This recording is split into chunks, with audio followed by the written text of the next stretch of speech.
भारत के पूर्व उपराष्ट्रपति मोहम्मद हमीद अंसारी साहब, पूर्व कांग्रेस अध्यक्ष और सीपीपी की चेयरपर्सन श्रीमती सोनिया गांधी जी, इस संस्थान के मुख्य श्री सिद्धार्थ शास्त्री जी, हमारे ट्रेजरर श्री पवन बंसल जी, सभागृह में उपस्थित सभी अतिथिगण, कांग्रेस पार्टी के पदाधिकारी और मीडिया के मेरे दोस्तों, भारत रत्न श्री राजीव गांधी जी की आज 19वीं जन्म जयंती है।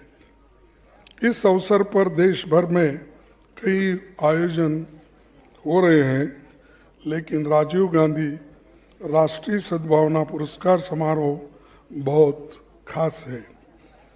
वनस्थली विद्यापीठ की कुलपति प्रोफेसर ईना शास्त्री जी और उनकी पूरी टीम को मैं अंतर्राष्ट्रीय स्तर के राजीव गांधी राष्ट्रीय सद्भावना पुरस्कार के लिए चुने जाने पर बधाई देता हूं।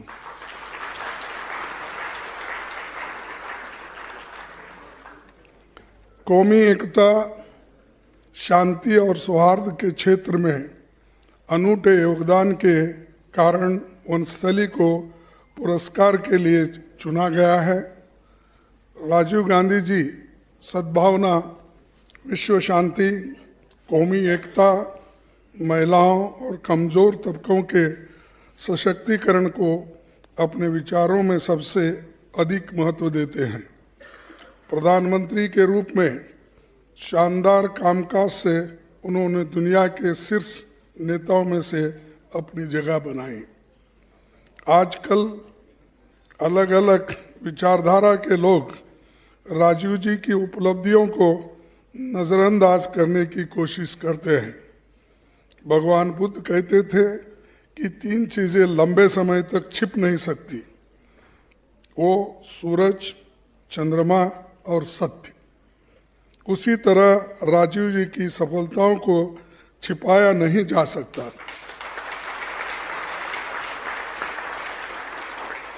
राजीव जी के पक्ष में देश के संसदीय इतिहास में अब तक का सबसे भारी बहुमत मिला था।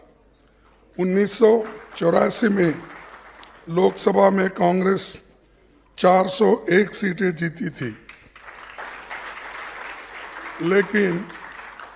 लेकिन उन्होंने तब 2 सीटें जीतने वाली पार्टी को भी या विपक्ष को भी दूसरे दल की सबकी राय को बहुत अहमियत देते थे। राजीव जी ने समाज के सभी वर्गों के कल्याण के ध्यान में रखते हुए अपने शासनकाल में 11 महत्वपूर्ण नीतियां बनाई। इसमें नई शिक्षा नीति, आवास नीति, नई स्वास्थ्य नीति, नई सिंचाई नीति आदि प्रमुख है। कई संस्थाओं की स्थापना की, पीने का पानी, टीकाकरण, साक्षरता, बाढ़ नियंत्रण, खाने के तेल, दुग्ध उत्पादन और टेलीकॉम पर टेक्नोलॉजी मिशन बनाया। प्रचंड बहुमत के बावजूद राजीव जी ने संसद और लोकतंत्र के लिए अपनी जवाबदेही को सबसे ऊपर रखा। उनके प्रधानमंत्री काल में संसद की 485 बैठकें हुई और 344 बिल पास हुए, जिन्होंने सामाजिक आर्थिक बदलाव की गति तेज की। लेकिन आपको अब मालूम है कि कितने बिल कैसे पास होते, कब होते, कहाँ होते, किसको मालूम नहीं। इन बिल्स पर दोनों हाउस में पूरी चर्चा हुई, सर्वसम्मति बनाते थे। आज की तरह वो ऑर्डिनेंस और मनी बिल के रास्ते नहीं ढूंढते थे। राजनीति में सिद्धांतहीनता और अनैतिकता रोकने के लिए राजीव जी ने anti defection law 52nd amendment 1985 बनाया, जो लोकतांत्रिक तरीके से इलेक्टेड सरकार को धनबल और बाहुबल से गिराने से रोकने में बहुत कारगर था। भारतीय राजनीति में इससे लंबे समय के लिए स्थिरता बनी और मौका परस्त राजनीति पर रोक लगी। इस बिल के कुछ हिस्सों पर अपोजिशन को एतराज था, उसे राजीव जी ने माना और चंद पोर्शन भी उसमें हटाया। ये एक डेमोक्रेसी की रीत है। पर मौजूदा हालात में जिस तरह इस कानून की काट निकाली जा रही है, जनमत के साथ खिलवाड़ हो रहा है, उसे देखते हुए इस कानून और दुरुस्त करने की और भी ज़रूरत है। उस दौर में जब भारत बुनियादी समस्याओं से जूझ रहा था, तब राजीव जी ने भारत में 21वीं सदी के आधार के रूप में संचार और आईटी क्रांति की ताकत को समझ लिया था। कंप्यूटराइजेशन की बुनियाद रखी, आईटी से रोजगार मिला। उस दौर में राजनीतिक दल इस बारे में सोचना तो दूर, सोचने वालों का विरोध भी करते थे। आज इसका लाभ समाज के हर हिस्से को मिल रहा है। इसी से भारत एक बड़ी मजबूत शक्ति के रूप में उभर आया है। आज भारत के जीडीपी में बड़ा योगदान, लगभग 7.4% ऑफ जीडीपी आज वो देते हैं। उस दौर में जबकि भारत की महिलाएं, दलित, आदिवासी या वंचित कभी अध्यक्ष पद का सपना भी नहीं देख सकते थे, लेकिन ये राजीव जी की पहल थी, जिस वजह से उनको ग्राम सभा अध्यक्ष, जिला परिषद अध्यक्ष, तालुका अध्यक्ष बनने का मौका मिला। म्यूनसिपाल्टी, मेयर और सिटी म्यूनसिपाल्टी ऐसे स्थानों पर भी आज हमारे महिलाएं विराजमान हैं। 73rd अमेंडमेंट 1992 के तहत पंचायती राज का जो मौजूदा स्वरूप है, उसकी बुनियाद राजीव जी की देन है। आज भारत में 2,55,600 गांव पंचायतें और 6,697 ब्लॉक और 6,665 जिला पंचायत आज है। इनके इलेक्टेड प्रतिनिधियों की संख्या 30,45,000 आज है। इसमें से करीब 14 लाख महिलाएं राजीव जी की सोच के नाते भारत में महिलाओं का एक शानदार नेतृत्व उभारा। हमारे श्रीमती सोनिया गांधी जी ने इसका जिक्र पहले ही किया था। फिर मैं ये कहना चाहता हूँ कि ये पहली बार शायद उनके कानून लागू होने से या अमेंडमेंट आने से महिलाओं को ये जो स्थान-मान मिल रहे हैं, तो वो कभी नहीं मिल सकते थे। और शायद हमारे देश में अगर मनुस्मृति चलता तो औरतें तो पावर तो क्या नज़दीक आने का भी नहीं हो सकता था। SC, ST, OBC प्रतिनिधियों और अध्यक्षों के भी रोटेशन में जिम्मेदारी मिलती है। यहाँ इलेक्टेड बॉडीज में सबसे अधिक निर्वाचित लोग हैं, जिस कारण भारत दुनिया का सबसे बड़ा लोकतंत्र बन गया है। राजीव जी ने आदिवासियों के बीच जाकर उनकी समस्याओं को देखा और जमीनी हालात के हिसाब से योजना बनाई। राजीव जी के प्रधानमंत्री काल में कई राज्यों में आतंकवाद, उग्रवाद गंभीर चुनौती था। संवाद और राजनीतिक प्रयासों से उन्होंने आसाम, पंजाब, मिजोरम और दार्जिलिंग में शांति बहाली के लिए जो समझौते किए उनका असर हुआ। अमन चैन लौटा, अरुणाचल प्रदेश और गोवा राज्य बना। वे हर तरह की सांप्रदायिकता के खिलाफ थे। 1990 में आंध्र प्रदेश में दंगों को लेकर उन्होंने अपने मुख्यमंत्री से नैतिक जिम्मेदारी के आधार पर इस्तीफा देने के लिए कहा, लेकिन आज मणिपुर में दंगे हो रहे हैं, कोई राजीनामा भी नहीं देता और कोई निकालता भी नहीं। राजीव जी ने यूनिवर्सल टीकाकरण कार्यक्रम की शुरुआत 1985 में कराई थी। आजकल कुछ लोग ऐसा प्रचार करते हैं जैसे टीका लगाने का काम अभी आरंभ हुआ है।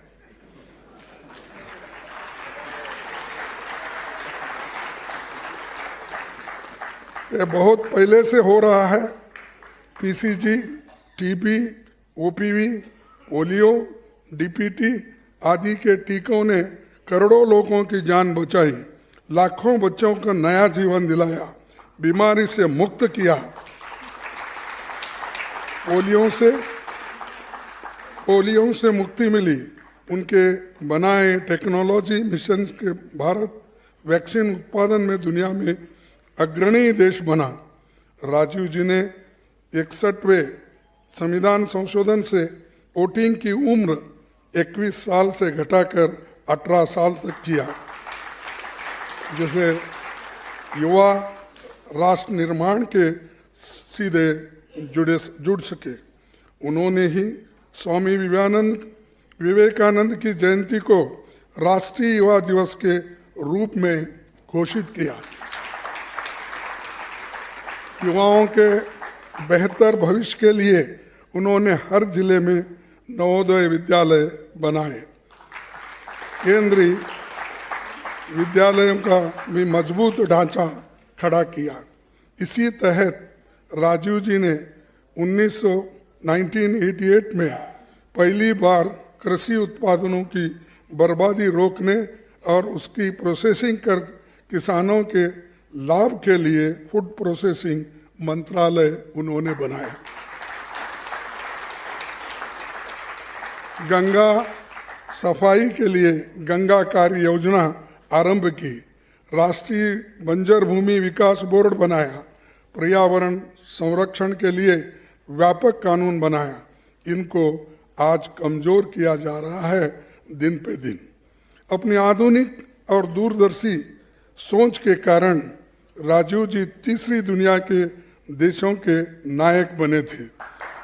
गुटनिरपेक्ष आंदोलन को उन्होंने मजबूती दी। संयुक्त राष्ट्र में पूर्ण परमाणु निशस्त्रीकरण के लिए उन्होंने कार्य योजना पेश की। दुनिया के किसी भी हिस्सों में दमन के खिलाफ वो खड़े हुए थे। राष्ट्रमंडल देशों के अध्यक्षों की बैठक में दक्षिण अफ्रीका के लोगों के लिए मानव अधिकारों की बहाली की आवाज उन्होंने बुलंद की। बिना प्रचार के तमाम देशों को मानवीय सहायता दी। राजीव जी का जो विजन था उसे पूरा करने के लिए उनको बहुत कम समय मिला, पर सीमित समय में भी उन्होंने जितनी लंबी लकीर खींच दी है वहां तक कोई अब तक पहुंच नहीं पाया। इसी लोकतांत्रिक और नौकरशाही के ढांचे में सुधार के साथ कितना बड़ा और पॉजिटिव बदलाव किया जा सकता है, राजीव जी इसके सबसे बेहतरीन एग्जाम्पल है। अब जिनको हम आज राजीव गांधी जी के नाम से ये भेंट दे रहे हैं, तो वो वनस्थली के संस्थापक स्वर्गीय पंडित हीरालाल शास्त्री जी को मैं नमन करता हूँ, जो महान स्वतंत्रता सेनानी राजस्थान में हमारे पहले मुख्यमंत्री थे, उन्होंने ऐसे छोटे से गांव जहां बैलगाड़ी से ही जाना संभव था, वहां से 1935 में ये छात्रों के लिए ये संस्था शुरू की, जिसे आज दुनिया जानती है। इस अनूठे शिक्षा केंद्र में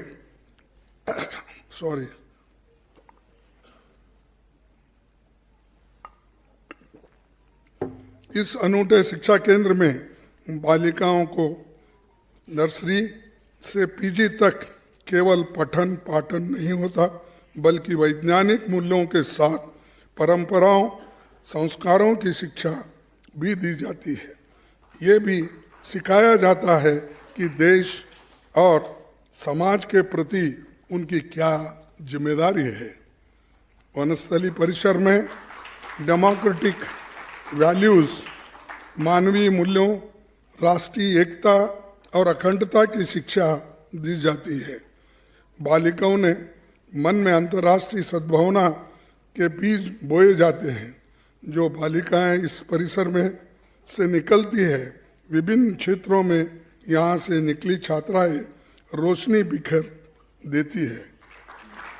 मैं यहाँ संस्थान से उपस्थित सभी छात्रों, फैकल्टी और ऑफिस बेयरर्स को शुभकामनाएं देता हूँ। आप सबने मेरी बात सुनी शांति के साथ, इसलिए मैं आप सभी को भी धन्यवाद देता हूँ। भारत के पूर्व उपराष्ट्रपति मोहम्मद हमीद अंसारी साहब, पूर्व कांग्रेस अध्यक्ष और सीपीपी की चेयरपर्सन श्रीमती सोनिया गांधी जी, इस संस्थान के मुख्य श्री सिद्धार्थ शास्त्री जी,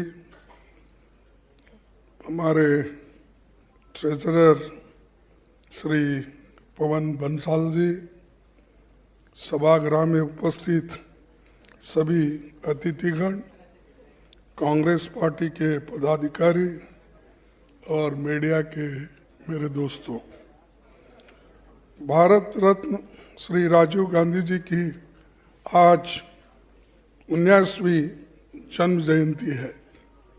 इस अवसर पर देश भर में कई आयोजन हो रहे हैं, लेकिन राजीव गांधी राष्ट्रीय सद्भावना पुरस्कार समारोह बहुत खास है। वनस्थली विद्यापीठ की कुलपति प्रोफेसर ईना शास्त्री जी और उनकी पूरी टीम को मैं अंतर्राष्ट्रीय स्तर के राजीव गांधी राष्ट्रीय सद्भावना पुरस्कार के लिए चुने जाने पर बधाई देता हूं।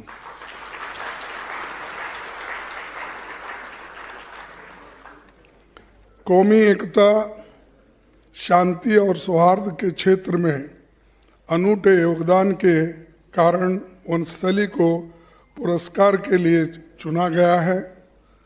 राजीव गांधी जी सद्भावना, विश्व शांति, कौमी एकता, महिलाओं और कमज़ोर तबकों के सशक्तिकरण को अपने विचारों में सबसे अधिक महत्व देते हैं। प्रधानमंत्री के रूप में शानदार कामकाज से उन्होंने दुनिया के शीर्ष नेताओं में से अपनी जगह बनाई। आजकल अलग अलग विचारधारा के लोग राजीव जी की उपलब्धियों को नज़रअंदाज करने की कोशिश करते हैं। भगवान बुद्ध कहते थे कि 3 चीज़ें लंबे समय तक छिप नहीं सकती, वो सूरज, चंद्रमा और सत्य। उसी तरह राजीव जी की सफलताओं को छिपाया नहीं जा सकता।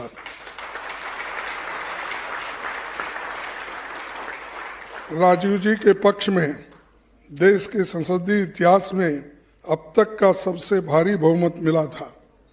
1984 में लोकसभा में कांग्रेस 401 सीटें जीती थी,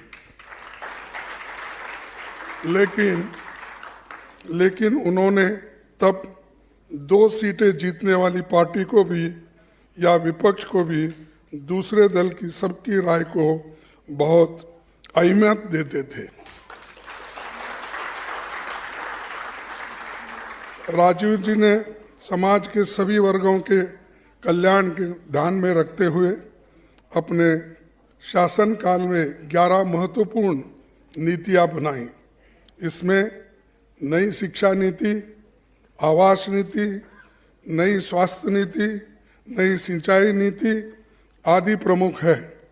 कई संस्थाओं की स्थापना की, पीने का पानी, टीकाकरण, साक्षरता, बाढ़ नियंत्रण, खाने के तेल, दुग्ध उत्पादन और टेलीकॉम पर टेक्नोलॉजी मिशन बनाया। प्रचंड बहुमत के बावजूद राजीव जी ने संसद और लोकतंत्र के लिए अपनी जवाबदेही को सबसे ऊपर रखा।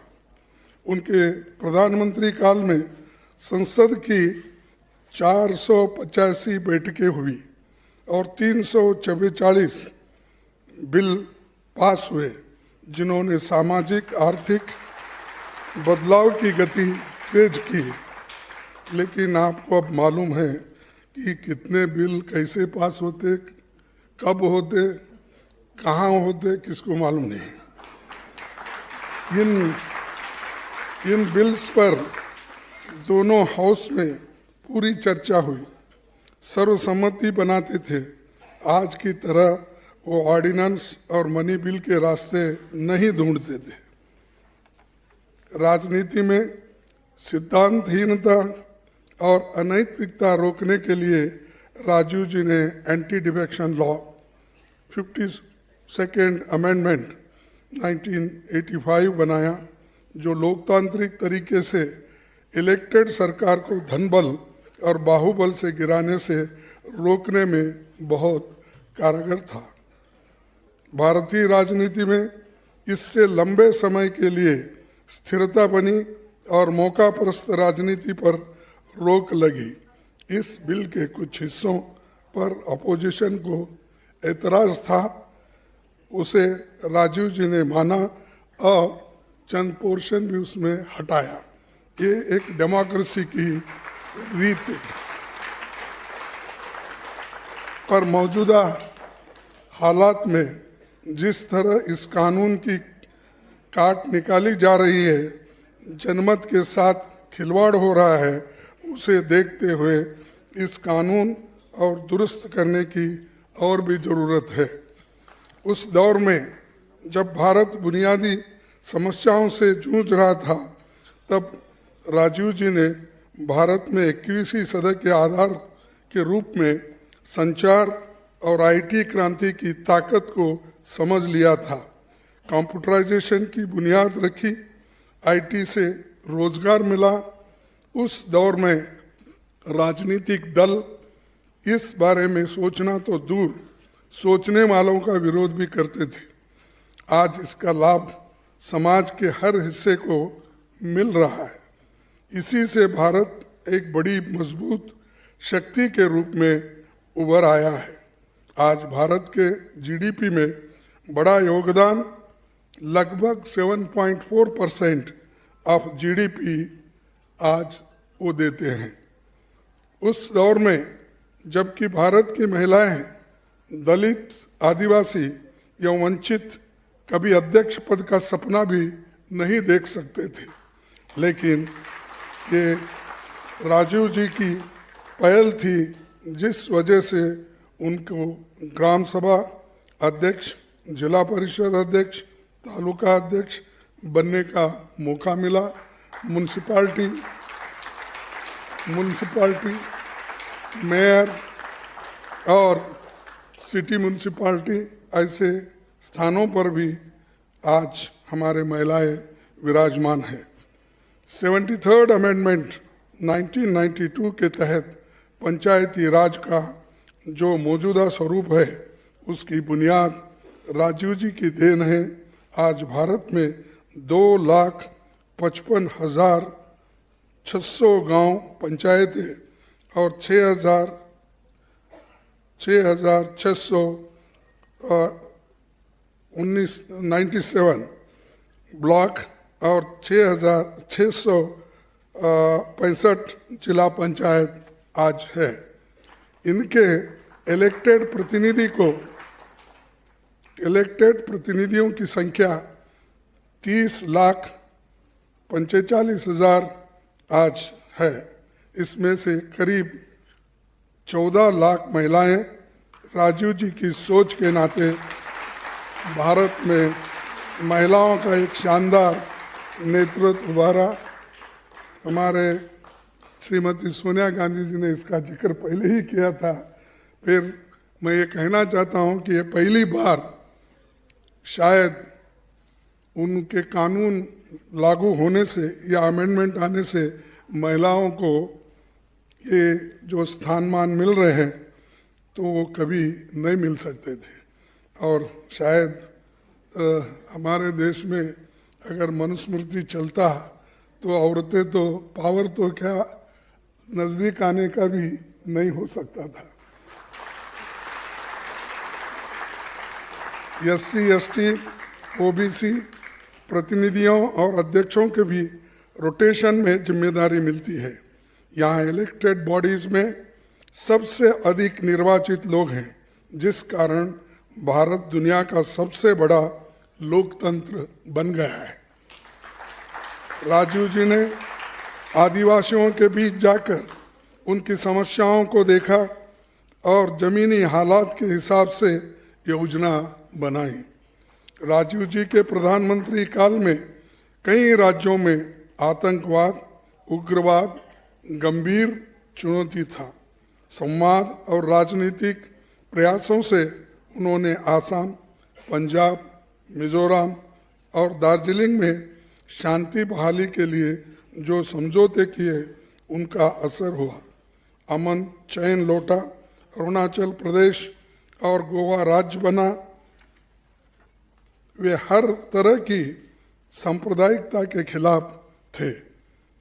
1990 में आंध्र प्रदेश में दंगों को लेकर उन्होंने अपने मुख्यमंत्री से नैतिक जिम्मेदारी के आधार पर इस्तीफा देने के लिए कहा,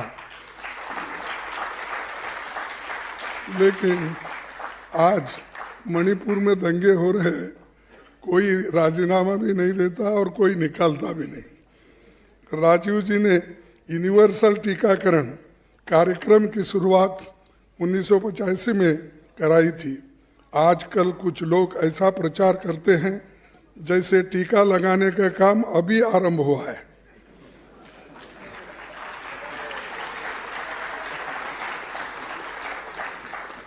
ये बहुत पहले से हो रहा है।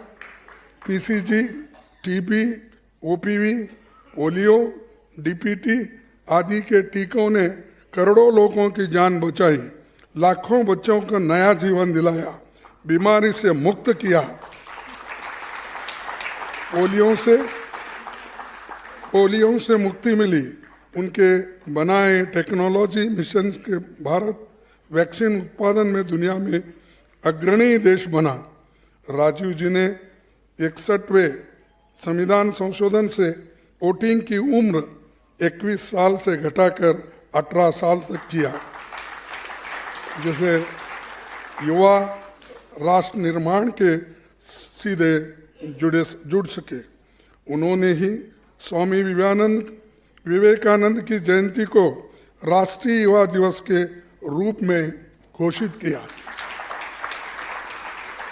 युवाओं के बेहतर भविष्य के लिए उन्होंने हर जिले में नवोदय विद्यालय बनाए। केंद्रीय विद्यालयों का भी मजबूत ढांचा खड़ा किया। इसी तहत राजीव जी ने 1988 में पहली बार कृषि उत्पादनों की बर्बादी रोकने और उसकी प्रोसेसिंग कर किसानों के लाभ के लिए फूड प्रोसेसिंग मंत्रालय उन्होंने बनाया। गंगा सफाई के लिए गंगा कार्य योजना आरंभ की। राष्ट्रीय बंजर भूमि विकास बोर्ड बनाया। पर्यावरण संरक्षण के लिए व्यापक कानून बनाया। इनको आज कमजोर किया जा रहा है दिन पे दिन। अपनी आधुनिक और दूरदर्शी सोच के कारण राजीव जी तीसरी दुनिया के देशों के नायक बने थे। गुटनिरपेक्ष आंदोलन को उन्होंने मजबूती दी। संयुक्त राष्ट्र में पूर्ण परमाणु निशस्त्रीकरण के लिए उन्होंने कार्य योजना पेश की। दुनिया के किसी भी हिस्सों में दमन के खिलाफ वो खड़े हुए थे। राष्ट्रमंडल देशों के अध्यक्षों की बैठक में दक्षिण अफ्रीका के लोगों के लिए मानव अधिकारों की बहाली की आवाज़ उन्होंने बुलंद की। बिना प्रचार के तमाम देशों को मानवीय सहायता दी। राजीव जी का जो विजन था उसे पूरा करने के लिए उनको बहुत कम समय मिला, पर सीमित समय में भी उन्होंने जितनी लंबी लकीर खींच दी है वहाँ तक कोई अब तक पहुँच नहीं पाया। इसी लोकतांत्रिक और नौकरशाही के ढांचे में सुधार के साथ कितना बड़ा और पॉजिटिव बदलाव किया जा सकता है, राजीव जी इसके सबसे बेहतरीन एग्जाम्पल है। अब जिनको हम आज राजीव गांधी जी के नाम से ये भेंट दे रहे हैं, तो वो वनस्थली के संस्थापक स्वर्गीय पंडित हीरालाल शास्त्री जी को मैं नमन करता हूँ, जो महान स्वतंत्रता सेनानी, राजस्थान में हमारे पहले मुख्यमंत्री थे। उन्होंने ऐसे छोटे से गांव जहां बैलगाड़ी से ही जाना संभव था, वहां से 1935 में ये छात्रों के लिए ये संस्था शुरू की, जिसे आज दुनिया जानती है। इस अनूठे शिक्षा केंद्र में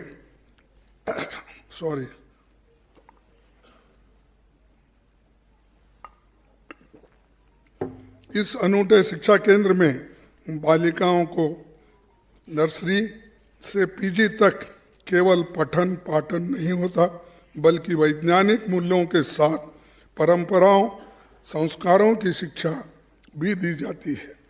ये भी सिखाया जाता है कि देश और समाज के प्रति उनकी क्या जिम्मेदारी है।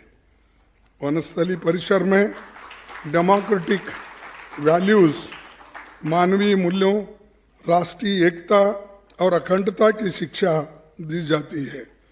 बालिकाओं ने मन में अंतर्राष्ट्रीय सद्भावना के बीज बोए जाते हैं। जो बालिकाएं इस परिसर में से निकलती है, विभिन्न क्षेत्रों में यहाँ से निकली छात्राएं रोशनी बिखेर देती है। मैं यहाँ संस्थान से उपस्थित सभी छात्रों, फैकल्टी और ऑफिस बेयरर्स को शुभकामनाएं देता हूँ। आप सबने मेरी बात सुनी शांति के साथ, इसलिए मैं आप सभी को भी धन्यवाद देता हूँ। भारत के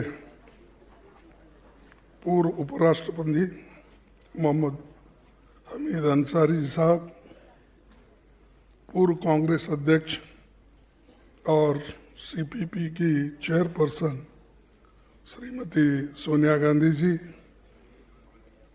इस संस्थान के मुख्य श्री सिद्धार्थ शास्त्री जी,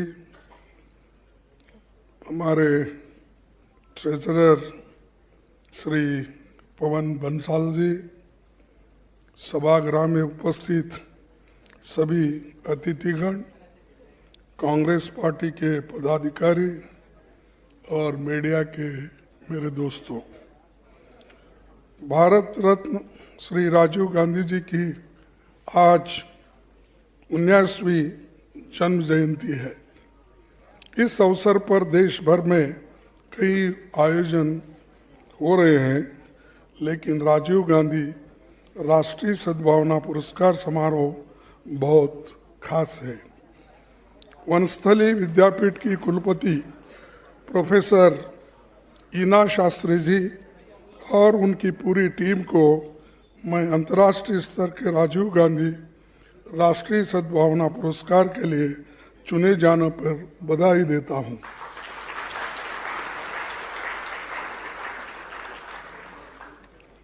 कौमी एकता, शांति और सौहार्द के क्षेत्र में अनूठे योगदान के कारण वनस्थली को पुरस्कार के लिए चुना गया है।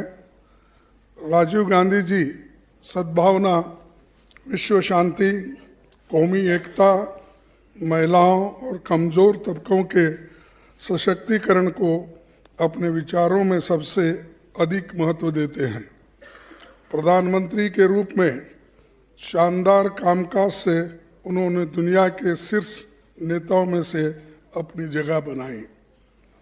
आजकल अलग अलग विचारधारा के लोग राजीव जी की उपलब्धियों को नज़रअंदाज करने की कोशिश करते हैं।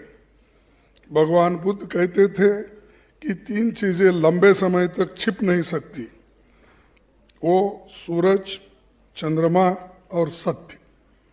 उसी तरह राजीव जी की सफलताओं को छिपाया नहीं जा सकता।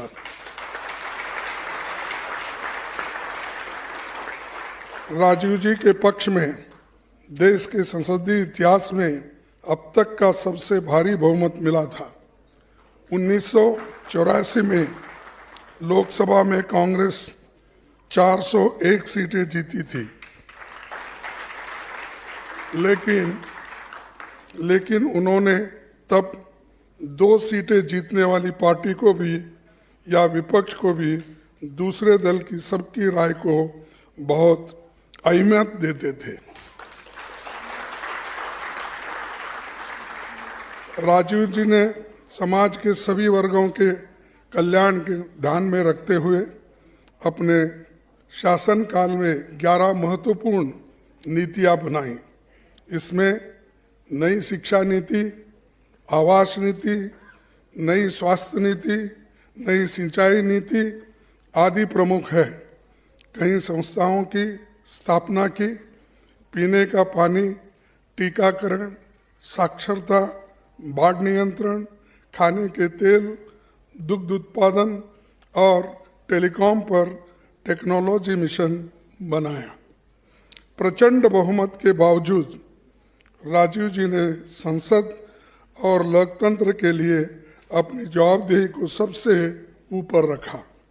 उनके प्रधानमंत्री काल में संसद की 485 बैठकें हुई और 344 बिल पास हुए, जिन्होंने सामाजिक आर्थिक बदलाव की गति तेज की। लेकिन आपको अब मालूम है कि कितने बिल कैसे पास होते, कब होते, कहाँ होते, किसको मालूम नहीं। इन बिल्स पर दोनों हाउस में पूरी चर्चा हुई, सर्वसम्मति बनाते थे। आज की तरह वो ऑर्डिनेंस और मनी बिल के रास्ते नहीं ढूंढते थे। राजनीति में सिद्धांतहीनता और अनैतिकता रोकने के लिए राजीव जी ने anti defection law 52nd amendment 1985 बनाया, जो लोकतांत्रिक तरीके से इलेक्टेड सरकार को धनबल और बाहुबल से गिराने से रोकने में बहुत कारगर था। भारतीय राजनीति में इससे लंबे समय के लिए स्थिरता बनी और मौकापरस्त राजनीति पर रोक लगी। इस बिल के कुछ हिस्सों पर अपोजिशन को एतराज था, उसे राजीव जी ने माना और चंद पोर्शन भी उसमें हटाया। ये एक डेमोक्रेसी की रीत है। पर मौजूदा हालात में जिस तरह इस कानून की काट निकाली जा रही है, जनमत के साथ खिलवाड़ हो रहा है, उसे देखते हुए इस कानून और दुरुस्त करने की और भी ज़रूरत है। उस दौर में जब भारत बुनियादी समस्याओं से जूझ रहा था, तब राजीव जी ने भारत में 21वीं सदी के आधार के रूप में संचार और आईटी क्रांति की ताकत को समझ लिया था। कंप्यूटराइजेशन की बुनियाद रखी, आईटी से रोजगार मिला। उस दौर में राजनीतिक दल इस बारे में सोचना तो दूर, सोचने वालों का विरोध भी करते थे। आज इसका लाभ समाज के हर हिस्से को मिल रहा है। इसी से भारत एक बड़ी मजबूत शक्ति के रूप में उभर आया है। आज भारत के जीडीपी में बड़ा योगदान, लगभग 7.4% ऑफ जीडीपी आज वो देते हैं। उस दौर में जबकि भारत की महिलाएं, दलित, आदिवासी या वंचित कभी अध्यक्ष पद का सपना भी नहीं देख सकते थे, लेकिन ये राजीव जी की पहल थी जिस वजह से उनको ग्राम सभा अध्यक्ष, जिला परिषद अध्यक्ष, तालुका अध्यक्ष बनने का मौका मिला। म्यूनसिपाल्टी, मेयर और सिटी म्यूनसिपाल्टी ऐसे स्थानों पर भी आज हमारे महिलाएं विराजमान हैं। 73rd अमेंडमेंट 1992 के तहत पंचायती राज का जो मौजूदा स्वरूप है, उसकी बुनियाद राजीव जी की देन है। आज भारत में 2,55,600 गांव पंचायतें और 6,697 ब्लॉक और 6,665 जिला पंचायत आज है। इनके इलेक्टेड प्रतिनिधियों की संख्या 30,45,000 आज है। इसमें से करीब 14 लाख महिलाएं राजीव जी की सोच के नाते भारत में महिलाओं का एक शानदार नेतृत्व उभारा। हमारे श्रीमती सोनिया गांधी जी ने इसका जिक्र पहले ही किया था। फिर मैं ये कहना चाहता हूँ कि ये पहली बार शायद उनके कानून लागू होने से या अमेंडमेंट आने से महिलाओं को ये जो स्थान-मान मिल रहे हैं तो वो कभी नहीं मिल सकते थे। और शायद हमारे देश में अगर मनुस्मृति चलता तो औरतें तो पावर तो क्या नज़दीक आने का भी नहीं हो सकता था। SC, ST, OBC प्रतिनिधियों और अध्यक्षों के भी रोटेशन में जिम्मेदारी मिलती है। यहाँ इलेक्टेड बॉडीज में सबसे अधिक निर्वाचित लोग हैं, जिस कारण भारत दुनिया का सबसे बड़ा लोकतंत्र बन गया है। राजीव जी ने आदिवासियों के बीच जाकर उनकी समस्याओं को देखा और जमीनी हालात के हिसाब से योजना बनाई। राजीव जी के प्रधानमंत्री काल में कई राज्यों में आतंकवाद, उग्रवाद गंभीर चुनौती था। संवाद और राजनीतिक प्रयासों से उन्होंने आसाम, पंजाब, मिजोरम और दार्जिलिंग में शांति बहाली के लिए जो समझौते किए, उनका असर हुआ। अमन चैन लौटा, अरुणाचल प्रदेश और गोवा राज्य बना। वे हर तरह की सांप्रदायिकता के खिलाफ थे। 1990 में आंध्र प्रदेश में दंगों को लेकर उन्होंने अपने मुख्यमंत्री से नैतिक जिम्मेदारी के आधार पर इस्तीफा देने के लिए कहा, लेकिन आज मणिपुर में दंगे हो रहे हैं, कोई राजीनामा भी नहीं देता और कोई निकालता भी नहीं। राजीव जी ने यूनिवर्सल टीकाकरण कार्यक्रम की शुरुआत 1985 में कराई थी। आजकल कुछ लोग ऐसा प्रचार करते हैं जैसे टीका लगाने का काम अभी आरंभ हुआ है।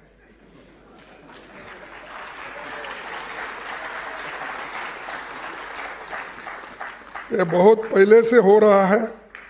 PCG, TB, OPV, polio, DPT आदि के टीकों ने करोड़ों लोगों की जान बचाई, लाखों बच्चों को नया जीवन दिलाया, बीमारी से मुक्त किया। पोलियो से मुक्ति मिली। उनके बनाए टेक्नोलॉजी मिशन के भारत वैक्सीन उत्पादन में दुनिया में अग्रणी देश बना। राजीव जी ने 61वें संविधान संशोधन से वोटिंग की उम्र 21 साल से घटाकर 18 साल तक किया, जिसे युवा राष्ट्र निर्माण के सीधे जुड़ सके। उन्होंने ही स्वामी विवेकानंद की जयंती को राष्ट्रीय युवा दिवस के रूप में घोषित किया। युवाओं के बेहतर भविष्य के लिए उन्होंने हर जिले में नवोदय विद्यालय बनाए। केंद्रीय विद्यालयों का भी मजबूत ढांचा खड़ा किया। इसी तहत राजीव जी ने 1988 में पहली बार कृषि उत्पादनों की बर्बादी रोकने और उसकी प्रोसेसिंग कर किसानों के लाभ के लिए फूड प्रोसेसिंग मंत्रालय उन्होंने बनाया। गंगा सफाई के लिए गंगा कार्य योजना आरंभ की। राष्ट्रीय बंजर भूमि विकास बोर्ड बनाया। पर्यावरण संरक्षण के लिए व्यापक कानून बनाया। इनको आज कमजोर किया जा रहा है दिन पे दिन। अपनी आधुनिक और दूरदर्शी सोच के कारण राजीव जी तीसरी दुनिया के देशों के नायक बने थे। गुटनिरपेक्ष आंदोलन को उन्होंने मजबूती दी। संयुक्त राष्ट्र में पूर्ण परमाणु निशस्त्रीकरण के लिए उन्होंने कार्य योजना पेश की। दुनिया के किसी भी हिस्सों में दमन के खिलाफ वो खड़े हुए थे। राष्ट्रमंडल देशों के अध्यक्षों की बैठक में दक्षिण अफ्रीका के लोगों के लिए मानव अधिकारों की बहाली की आवाज उन्होंने बुलंद की। बिना प्रचार के तमाम देशों को मानवीय सहायता दी। राजीव जी का जो विजन था उसे पूरा करने के लिए उनको बहुत कम समय मिला, पर सीमित समय में भी उन्होंने जितनी लंबी लकीर खींच दी है वहां तक कोई अब तक पहुंच नहीं पाया। इसी लोकतांत्रिक और नौकरशाही के ढांचे में सुधार के साथ कितना बड़ा और पॉजिटिव बदलाव किया जा सकता है, राजीव जी इसके सबसे बेहतरीन एग्जाम्पल है। अब जिनको हम आज राजीव गांधी जी के नाम से ये भेंट दे रहे हैं, तो वो वनस्थली के संस्थापक स्वर्गीय पंडित हीरालाल शास्त्री जी को मैं नमन करता हूँ, जो महान स्वतंत्रता सेनानी, राजस्थान में हमारे पहले मुख्यमंत्री थे। उन्होंने ऐसे छोटे से गांव जहां बैलगाड़ी से ही जाना संभव था, वहां से 1935 में ये छात्रों के लिए ये संस्था शुरू की, जिसे आज दुनिया जानती है। इस अनूठे शिक्षा केंद्र में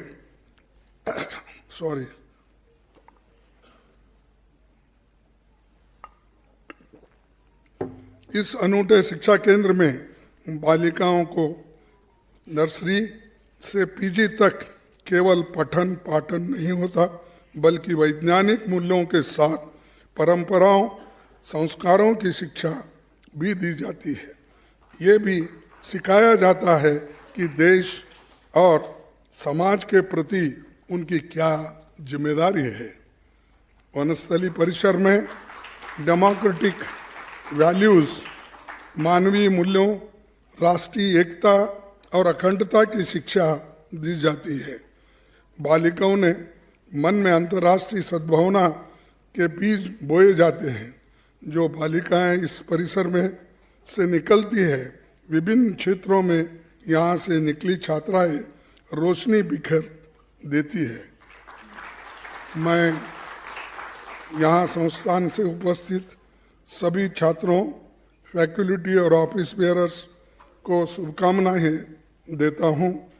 आप सबने मेरी बात सुनी शांति के साथ, इसलिए मैं आप सभी को भी धन्यवाद देता हूँ। जय हिंद, जय भारत।